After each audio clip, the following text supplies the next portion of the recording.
Next topic जो हम लोगों ने पढ़ना है वो है क्वाड्रेटिक इक्वेशंस। क्वाड्रेटिक इक्वेशंस क्या होती हैं वो पढ़ने से पहले हम एक बार फिर से जो है वो लीनियर इक्वेशंस को रिकॉल कर लेते हैं कि लीनियर इक्वेशन क्या होती हैं, फिर वहाँ से हम जो है फिर क्वाड्रेटिक इक्वेशन की तरफ जो है जंप कर जाएंगे। तो लीनियर इक्वेशन का अगर आपको याद हो तो मैंने बताया था ऐसी इक्वेशन जो इस फॉर्म में लिखी हो A X is equal to B मी, या फिर इस फॉर्म में भी लिख सकते हैं A X plus C is equal to zero.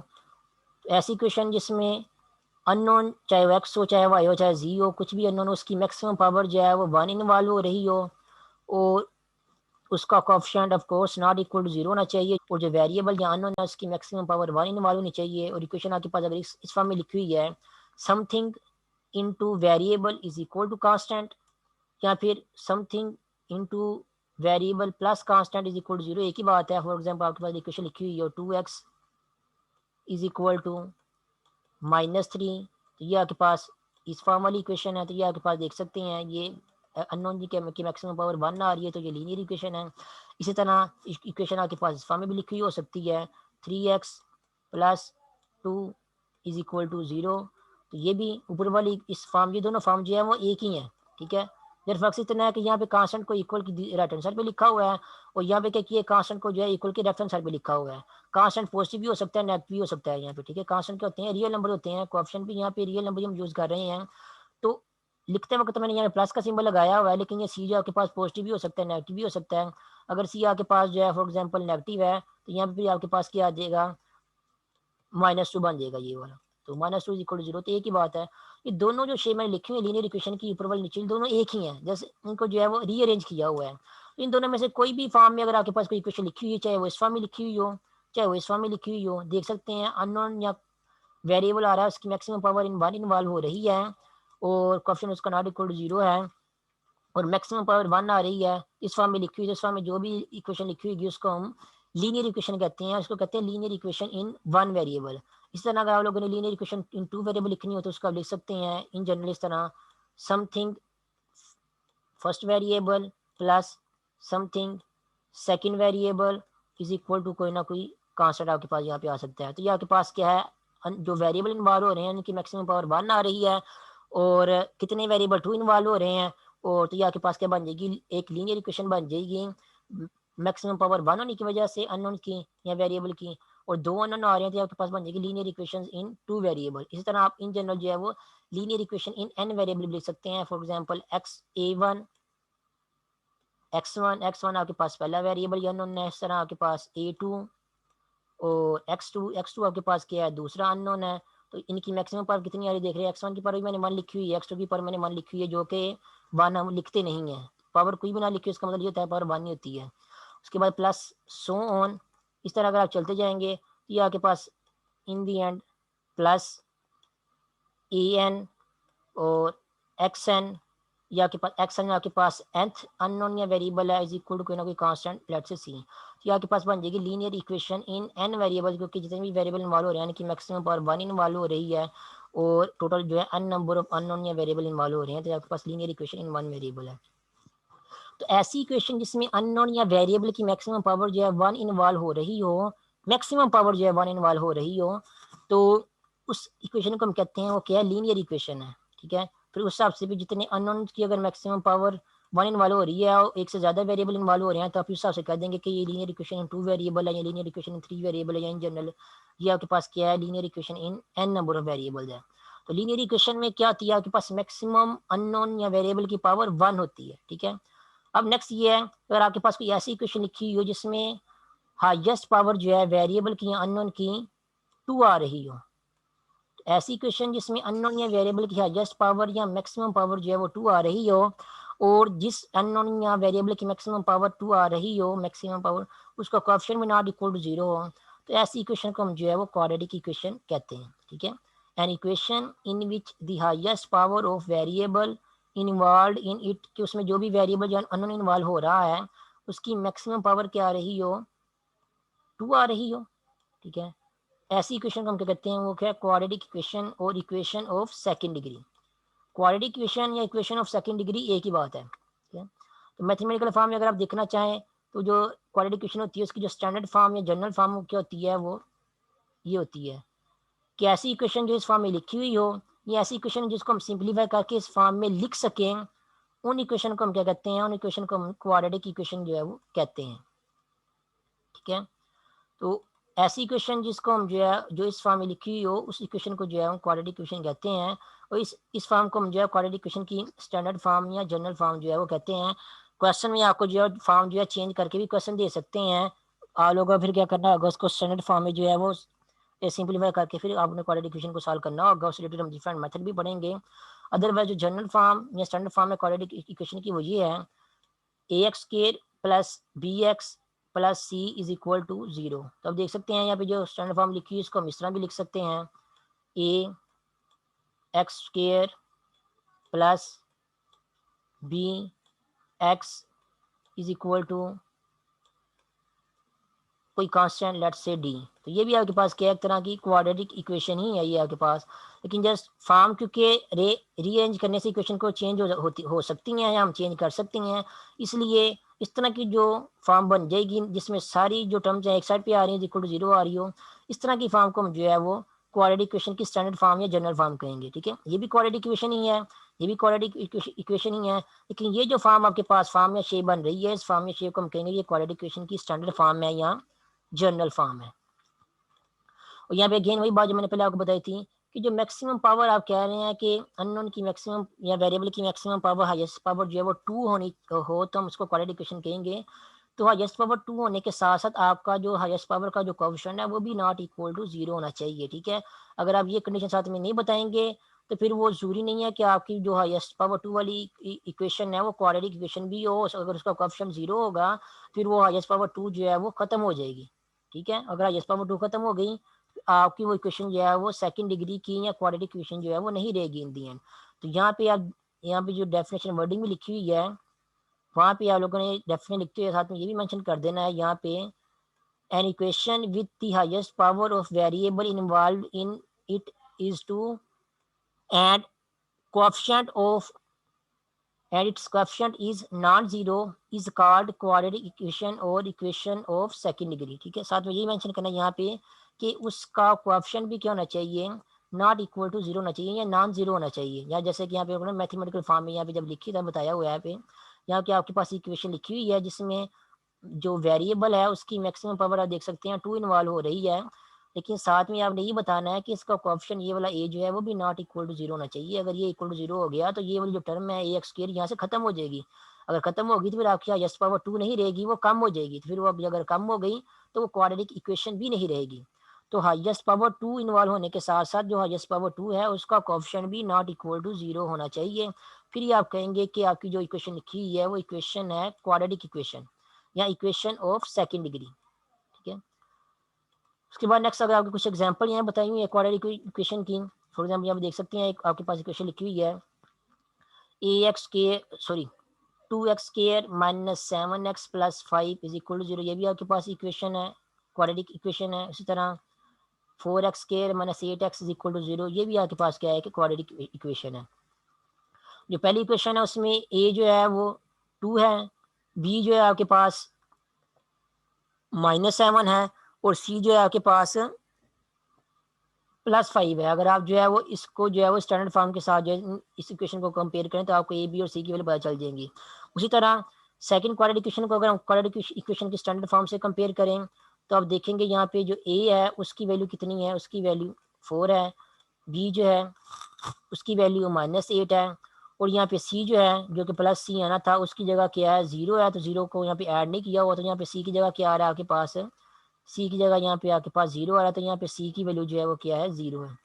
तो सी भी 0 हो सकता है आपके पास, बी भी 0 हो सकता है आपके पास, क्योंकि यहाँ बताया हुआ है ए बी सी सारे के सारे क्या है रियल नंबर है, रियल नंबर में 0 भी हो सकता है। ए बी सी कोई भी रियल नंबर हो सकते हैं, वो पॉजिटिव नंबर भी हो सकते हैं, नेगेटिव नंबर भी हो सकते हैं, 0 भी हो सकते हैं, लेकिन सिर्फ ए जो है वो 0 नहीं होना चाहिए। ए जो है पॉजिटिव नंबर हो सकता है, नेगेटिव नंबर हो सकता है, 0 नहीं होना चाहिए ए। बी जो है वो भी 0 हो सकता है, सी भी 0 हो सकता है, पॉजिटिव नंबर भी हो सकता है, नेगेटिव नंबर भी हो सकता है, कोई भी रियल नंबर हो सकता है। बस ए जो है वो 0 नहीं होना चाहिए, 0 नहीं होना चाहिए। अगर वो 0 हो गया तो आपकी इक्वेशन जब भी क्वाड्रेटिक इक्वेशन नहीं रहेगी। यहाँ पे देख सकते हैं ये भी आपके पास क्वाड्रेटिक इक्वेशन है। यहाँ पे इन्होंने क्या किया हुआ है सी को जीरो किए हम, जब बी को भी जीरो कर सकते हैं। फॉर एग्जाम्पल हम लिख सकते हैं कि equation 2x² minus 5 is equal to 0। ये भी इक्वेशन आपके पास एक क्वाड्रेटिक इक्वेशन है। यहाँ पे ए आपके पास क्या आ रहा है, यहाँ पे ए आपके पास नॉन जीरो 2 आ रहा है। बी आपके पास यहाँ पे बी एक्स के साथ अगर कंपेयर करें तो यहाँ पे बी एक्स नहीं लिखा हुआ कुछ भी, तो यहाँ पे इसका मतलब ये है कि 0x लिखा हुआ है। तो बी की जगह आपके पास क्या आ रहा है, बी की जगह 0 आ रहा है, और सी की जगह क्या आ रहा है आपके पास -5 आ रहा है। तो बी और सी 0 हो सकते हैं, ए आपके पास जो 0 नहीं होना चाहिए। अगर 0 हो गया ए, तो आपकी इक्वेशन जो फिर क्वाड्रेटिक इक्वेशन नहीं रहेगी।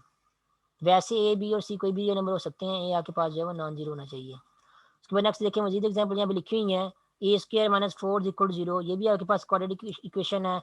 यहाँ पे a आपके पास 1 है, b आपके पास 0 है, और c आपके पास क्या है -4 है। x² माइनस 9 इक्वल टू 0, ये भी आपके पास क्या है क्वाड्रेटिक इक्वेशन है। ठीक है। उसके बाद नेक्स्ट देखें, कुछ टाइप्स हैं यहाँ पे। कहते हैं if b is equal to 0, क्योंकि मैंने आपको बताया a b भी 0 हो सकता है और c भी 0 हो सकता है। कहते हैं अगर b जो है आपकी क्वाड्रेटिक इक्वेशन में b 0 आ रहा है, देन ये वाली जो क्वाड्रेटिक इक्वेशन है ax² plus bx plus c, ये इसको हम क्या कहेंगे, इसको हम कहेंगे प्योर क्वाड्रेटिक इक्वेशन जो है वो कहेंगे। ठीक है। अगर आपकी किसी क्वाड्रेटिक इक्वेशन में b 0 आ गया है, ये कह लें कि उसमें सिर्फ x² ही आ रहा है, x नहीं आ रहा, तो इस तरह की इक्वेशन को हम कहेंगे वो क्या है, प्योर क्वाड्रेटिक इक्वेशन होगी। फॉर एग्जांपल जैसे आपके पास ये क्वाड्रेटिक इक्वेशन लिखी हुई है, ये में देख सकते हैं x², ये एक्चुअली लिखी हुई है x² plus 0x minus 4 is equal to 0, जिसको सिंप्लीफाई करके हम लिख सकते हैं x² minus 4 is equal to 0। तो ऐसी इक्वेशन क्वाड्रेटिक इक्वेशन जिसमें b 0 आ रहा है, जिसमें या कह लें कि x जो है वो इन्वॉल्व नहीं हो रहा, तो ऐसी क्वाड्रेटिक इक्वेशन को हम कहेंगे वो क्या है, प्योर क्वाड्रेटिक इक्वेशन है। ठीक है। उसके अलावा यहाँ पे उन्होंने इंपॉर्टेंट नोट बताया, जो भी मैं आपको थोड़ी देर पहले बता रहा था, कि ए 0 नहीं होना चाहिए। क्यों नहीं होना चाहिए? क्योंकि अगर हम क्या कहते हैं ए हमारा 0 है हमारी स्टैंडर्ड फॉर्म में, क्वाड्रेटिक इक्वेशन की स्टैंडर्ड फॉर्म में, तो अगर ये उसको हम 0 ले लेंगे यहाँ पे, तो ये ax² plus bx plus c equal 0, ये वाली जो है इसमें अगर हम a 0 पुट करेंगे, ये क्या बन जाएगी, इसकी फॉर्म जो है वो ये वाली बन जाएगी px plus c equal 0। Okay, क्या बन गई है वो आपके पास लीनियर बन गई है। मैंने आपको लेक्चर स्टार्ट में लीनियर इक्वेशन की डेफिनेशन बताई थी, something x plus c equal 0। इस फॉर्म में जो भी इक्वेशन लिखी हुई होती है, इसमें देखिए x की मैक्सिमम पावर 1 इन्वॉल्व हो रही है, ये आपके पास लीनियर इक्वेशन है। तो अगर आपने क्वाड्रेटिक इक्वेशन में या स्टैंडर्ड उसकी स्टैंडर्ड फॉर्म में अगर आपने ए को 0 कंसिडर कर लिया, फिर आपकी जो क्वाड्रेटिक इक्वेशन की स्टैंडर्ड फॉर्म होगी वो फिर क्वाड्रेटिक जो है वो क्वाड्रेटिक नहीं रहेगी, वो लीनियर बन जाएगी।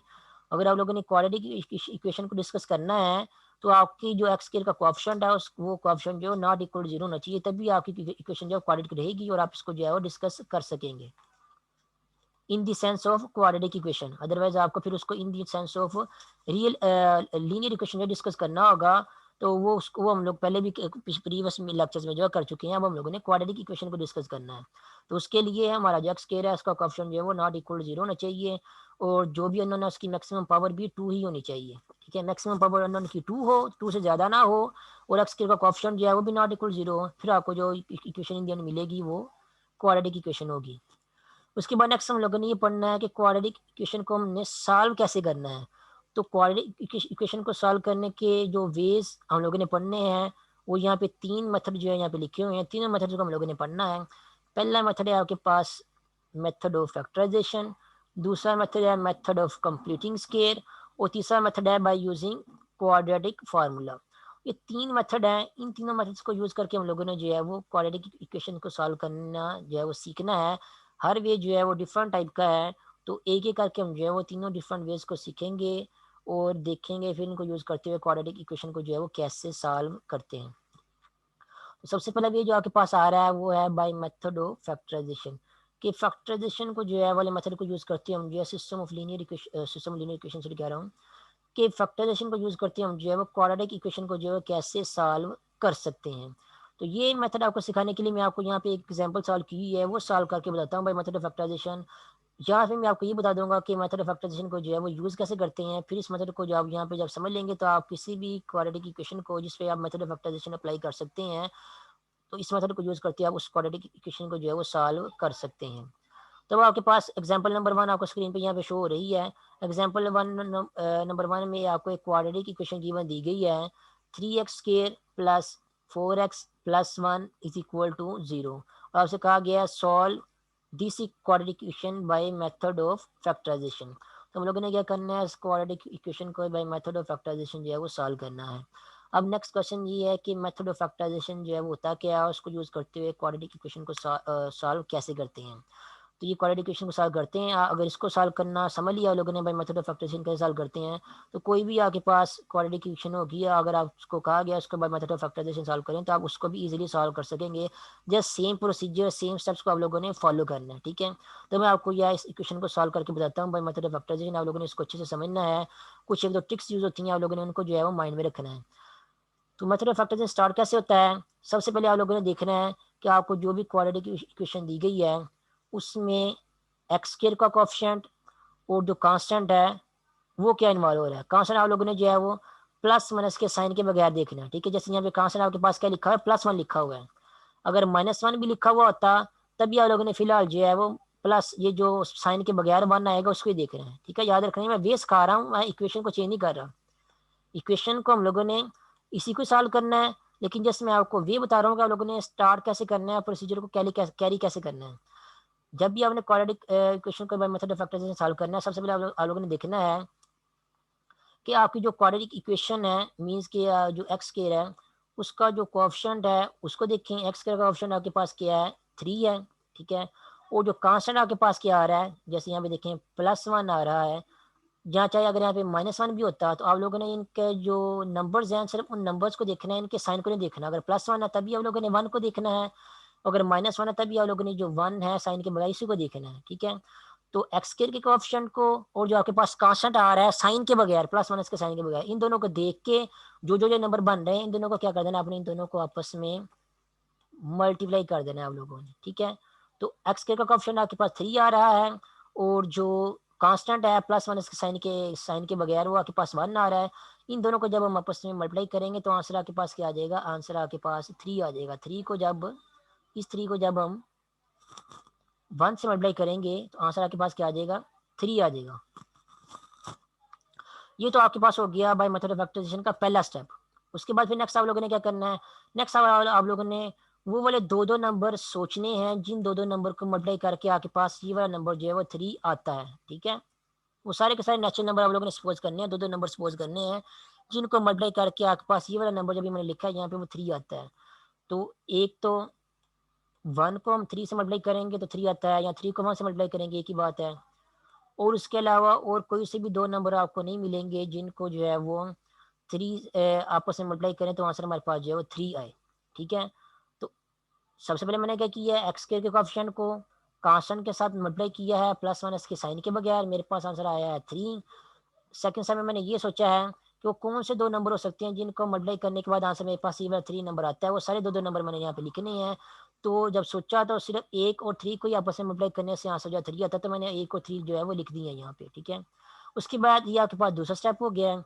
उसके बाद थर्ड स्टेप आपके पास ये होना है, ये आपके पास पहला स्टेप था जब आप लोगों ने जो है वो एक्स स्क्वायर के कोएफिशिएंट को जो है वो एक कांस्टेंट के साथ मल्टीप्लाई किया। दूसरा स्टेप आपके पास ये था कि आप लोगों ने वो दो नंबर चूज करने हैं, जितने भी जो भी दो नंबर आपको मिल सकते हैं जिनको मल्टीप्लाई करने के बाद आंसर आपके पास जो है ये वाला नंबर आता है जो कि पहले स्टेप में आया था।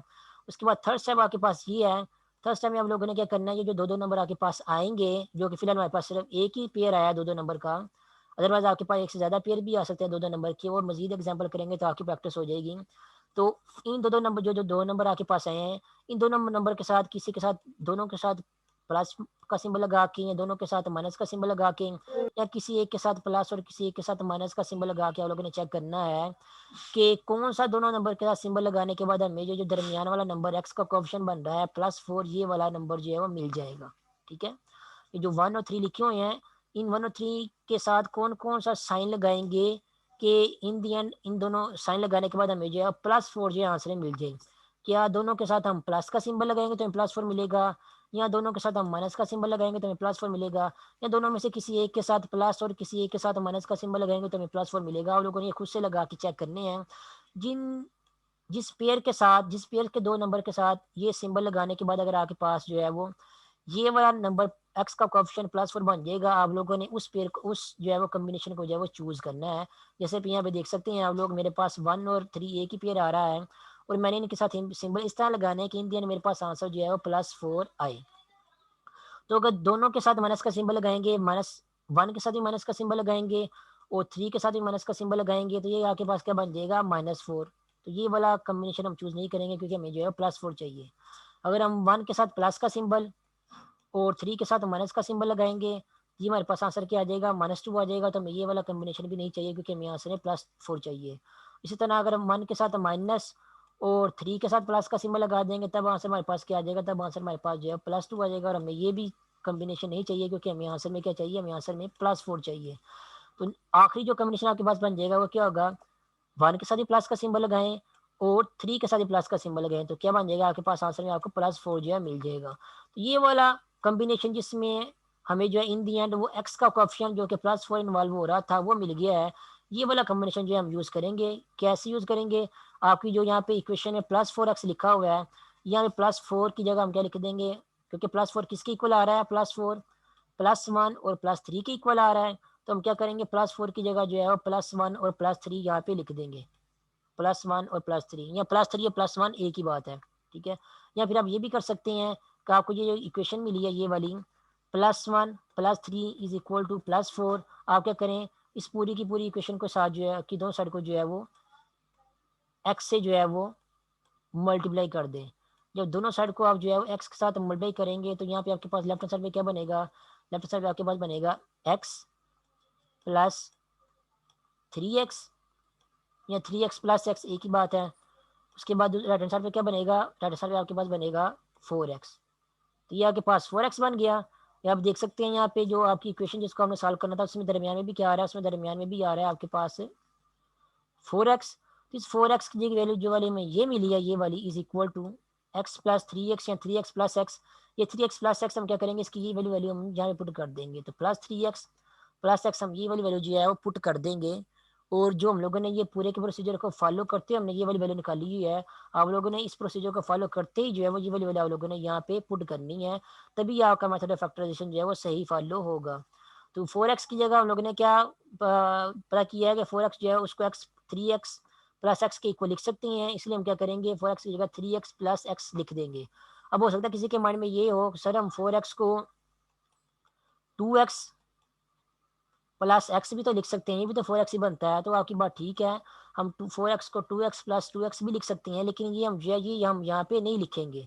क्यों नहीं लिखेंगे, अगर हम ये लिखेंगे तो हमारा मेथड ऑफ फैक्टराइजेशन जो है वो ठीक से फॉलो नहीं होगा। इन दिन हमारे जो है फैक्टर जो है वो नहीं बनेंगे अगर हम जो है ये वाली वैल्यू यूज़ करेंगे। ठीक है, ये वैल्यू सही तो है, लेकिन ये वाली वैल्यू यूज़ करने से हमारे इंडियन फैक्टर्स नहीं बनेंगे, जो कि मेथड ऑफ फैक्टराइजेशन का एक्चुअली वे है। अगर हम ये वाली वैल्यू चूज़ करेंगे 4x की 3x प्लस एक्स, तो इस वैल्यू को चूज़ करने से हमारे पास इंडियन फैक्टर जो है बन जाएंगे।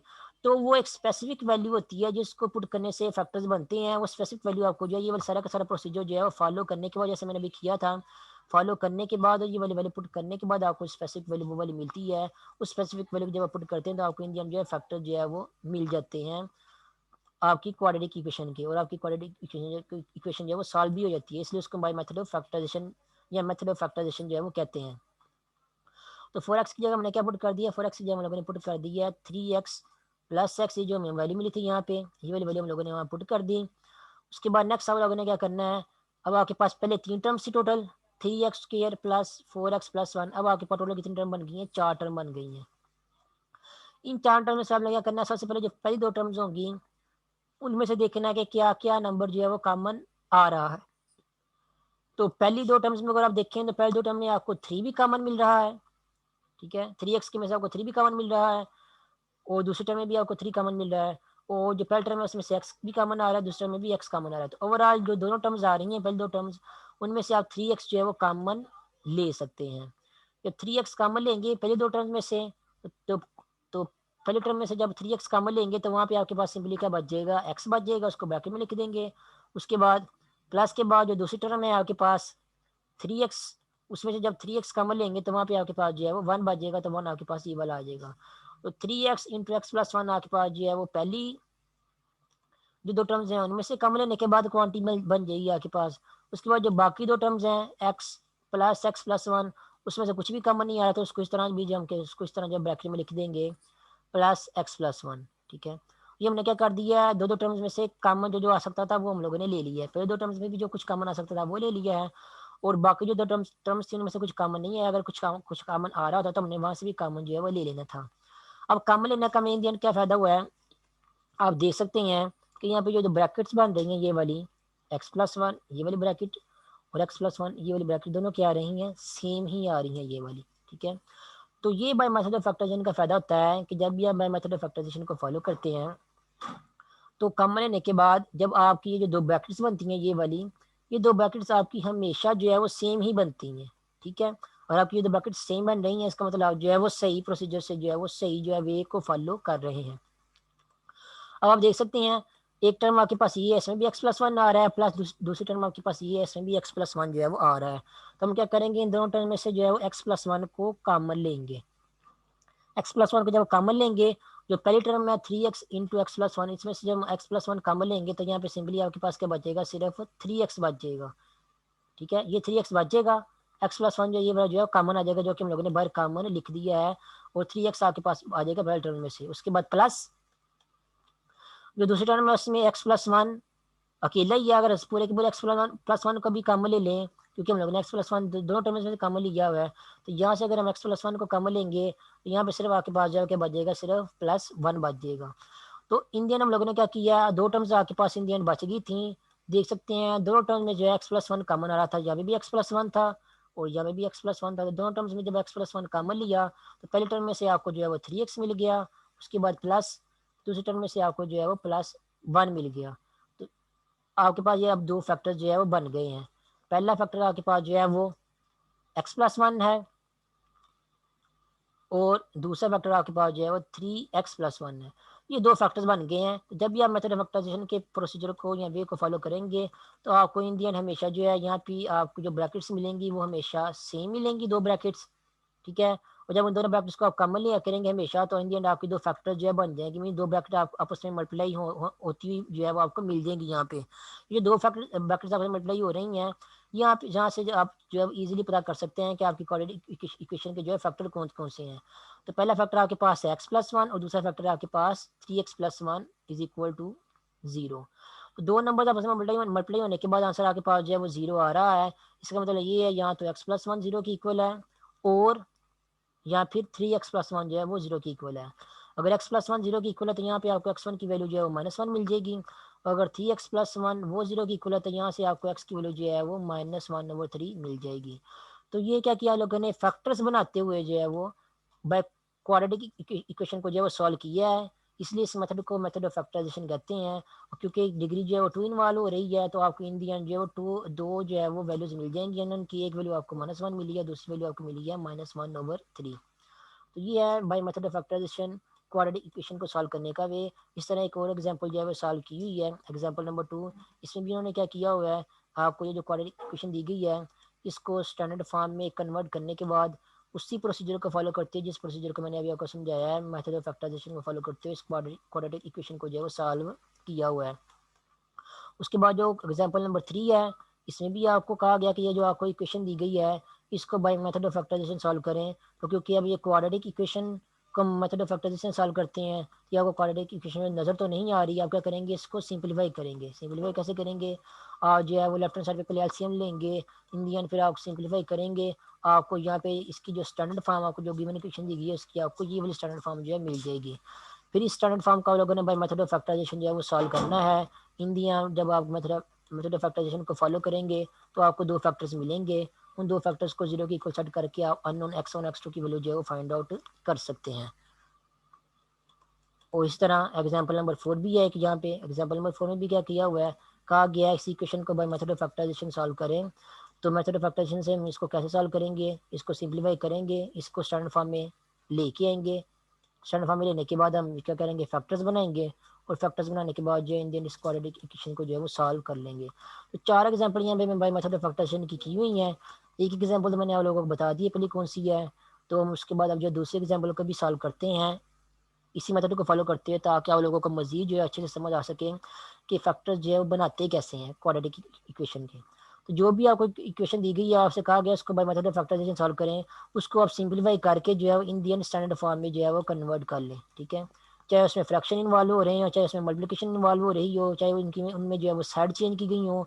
अगर आपसे कहा गया उसके बाद मेथड ऑफ फैक्टराइजेशन सॉल्व करें, तो आपने पहले क्या करना है, उसको रीअरेंज करके उसको इन दी एंड जो है क्वाड्रेटिक इक्वेशन की स्टैंडर्ड फॉर्म में जो है लोगों ने कन्वर्ट कर देना है या लिख देना है।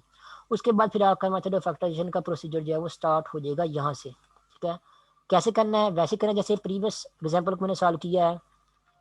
पहला स्टेप आपके पास क्या होगा, पहले स्टेप में आप लोगों ने क्या करना है, आपने देखना है कि एक्स स्क्वेयर का कोएफिशिएंट और जो कांस्टेंट है प्लस माइनस के साइन के बगैर, वो दोनों क्या बन रहे हैं। इन दोनों को आप लोगों ने क्या करना है, आपस में मल्टीप्लाई करना है। जो हम देख सकते हैं एक्स स्क्वेयर का कोएफिशिएंट 1 आ रहा है और कांस्टेंट आपके पास क्या आ रहा है, 2 आ रहा है। दोनों को मल्टीप्लाई करेंगे तो आपके पास आंसर क्या आ जाएगा, 2 आ जाएगा। फिर आप लोगों ने देखना है कौन कौन से दो नंबर है जिनको मल्टीप्लाई करने के बाद आंसर जो है 2 आता है। तो 1 और 2 यही दो नंबर हैं जिन दोनों को आपस में मल्टीप्लाई करने के बाद आंसर जो है हमारे पास 2 आता है। तो हम क्या करेंगे, इन दोनों नंबर्स के साथ ही हम क्या करेंगे, डिफरेंट साइन लगाएंगे और देखेंगे कौन से साइन लगाने के बाद ये जो एक्स का कोएफिशिएंट हमारे पास बन रहा है, जो कि क्या बन रहा है -1, वो बन जाए। ठीक है, तो अगर 1 के साथ ही प्लस का सिंबल अगर हम लगाते हैं और 2 के साथ ही प्लस का सिंबल लगाते हैं, तो हमारे पास इंडियन आंसर जो है -1, ये जो एक्स का कोएफिशिएंट है वो नहीं बनेगा। तो ये कॉम्बिनेशन नहीं चूज करेंगे। उसके अलावा अगर आप देखते हैं कि 1 के साथ भी माइनस लगा दें, 2 के साथ भी माइनस लगा दें, तो ये आपके पास जो है -3 बन जाएगा। ये भी आपके पास -1 नहीं बनेगा, तो ये भी कॉम्बिनेशन चूज नहीं कर सकते। उसके अलावा अगर आप 1 के साथ माइनस और 2 के साथ प्लस लगाते हैं, तो ये आपके पास बन जाएगा -1 और +2। ये क्या बन जाएगा, आपके पास +1 बन जाएगा। तो ये भी कॉम्बिनेशन चूज नहीं कर सकते, क्योंकि यहाँ पे देख सकते हैं यहाँ पे एक्स का कोएफिशिएंट क्या आ रहा है, वो -1 आ रहा है। हमारे पास लास्ट ऑप्शन पे क्या बच जाएगा, वो ये है कि हम 1 के साथ प्लस लगा दें और 2 के साथ माइनस लगा दें। तो इन दिन आपके पास क्या बन जाएगा, -1 बन जाएगा। और -1 क्या आपके पास यहाँ पे एक्स का कोएफिशिएंट ही है। ठीक है, तो ये बन गया आपके पास। अब क्या करेंगे, दोनों साइड को हम क्या करेंगे, एक्स से मल्टीप्लाई कर देंगे। दोनों साइड को एक्स से मल्टीप्लाई करेंगे तो आपके पास क्या बनेगा, ये आपके पास बन जाएगा x -2 is equal to -x। ठीक है, यहाँ भी एक्स आएगा।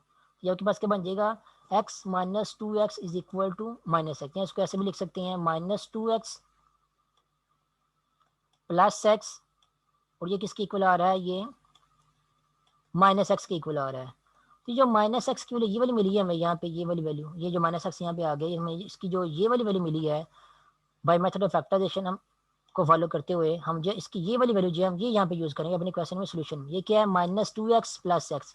जो -2x +x है इसको हम यहाँ पे यूज करेंगे। ये देखो, ठीक है, अगर आप क्लियरली देखें तो जो -x दरमियान में आ रहा था, उस -x की जगह मैंने क्या पुट कर दिया, उस -x की जगह मैंने पुट कर दिया -2x +x। उसके बाद एक्स के भी वैसे लिख दिया है और -2 भी वैसे लिख दिया है। अब आपके पास क्या देखें, पहले क्वाड्रेटिक इक्वेशन में 3 टर्म्स इन्वॉल्व हो रही थी, अब आपके पास जो है 4 टर्म्स इन्वॉल्व हो रही हैं। तो आपने जो पहले 2 टर्म्स में उनमें से जो कुछ भी कॉमन आ रहा है वो कॉमन लेके लिखना है यहाँ पे। उसके बाद जो बाकी 2 टर्म्स हैं उनमें से कुछ कॉमन अगर आ रहा है तो ठीक, वरना उनको जो फिर वैसे ही लिख देंगे। और कॉमन लेने के बाद आप लोगों ने देखना है कि आपकी जो दोनों ब्रैकेट्स हैं वो देखेंगे हमेशा सेम ही आएंगी। तो यहाँ पे भी x-2 बनेगा, यहाँ पे भी x-2 बनेगा। तो ये आपके देखिए दोनों ब्रैकेट जो है वो सेम आ रही हैं, जो 2 ब्रैकेट्स आपकी सेम आ रही हैं। अब अगेन क्या करेंगे, यहाँ से भी जो है ये जो सेम ब्रैकेट्स हैं इनको जो है कॉमन लेंगे। तो दोनों टर्म्स में से जब x-2 कॉमन लेंगे तो पहले टर्म में उसमें से आपके पास बच जाएगा उसमें से x, और जो दूसरी टर्म है उसमें से आपको जो है +1 जो है वो बच जाएगा। तो इन 2 ब्रैकेट्स आपस में अप्लाई हो रही हैं, ये आपको 2 फैक्टर्स मिल जाएंगे। इनको 0 की इक्वल सेट करके आप जो है अननोन की वैल्यू जो है वो फाइंड आउट कर सकते हैं। उसी तरह जो एग्जाम्पल नंबर 4 है उसको अगर आप देखें, उसको भी by method of factorisation solve करने के लिए कहा गया है।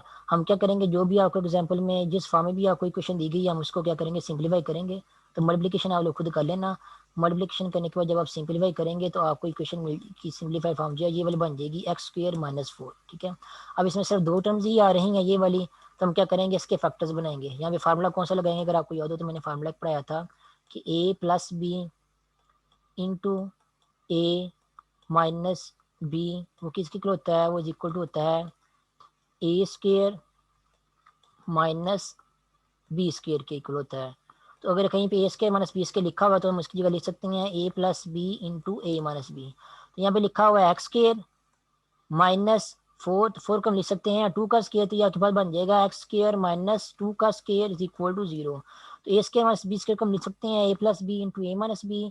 इसी तरह x² -2² को हम लिख सकते हैं x+2 into x -2 is equal to, यहाँ के पास 0 साइड पे पहले से ही आ रहा है। तो यहाँ के पास यहाँ पे क्या बन जाएंगे, आपके 2 फैक्टर जो ये वाले बन जाएंगे। इन दोनों फैक्टर्स को हम क्या करेंगे, इक्वल 0 के इक्वल सेट करके एक्स की वैल्यू जो फाउंड करेंगे, तो आपको यहाँ पे एक्स की दो वैल्यू जो है वो मिल जाएंगी। ये आपके पास एग्जाम्पल नंबर 4 है। उसके अलावा अगर आप एग्जाम्पल नंबर 3 को देखें, तो एग्जाम्पल नंबर 3 में आपको फिर अगेन एक क्वेश्चन दिया हुआ है जिसको हमने by method of factorisation solve करना है।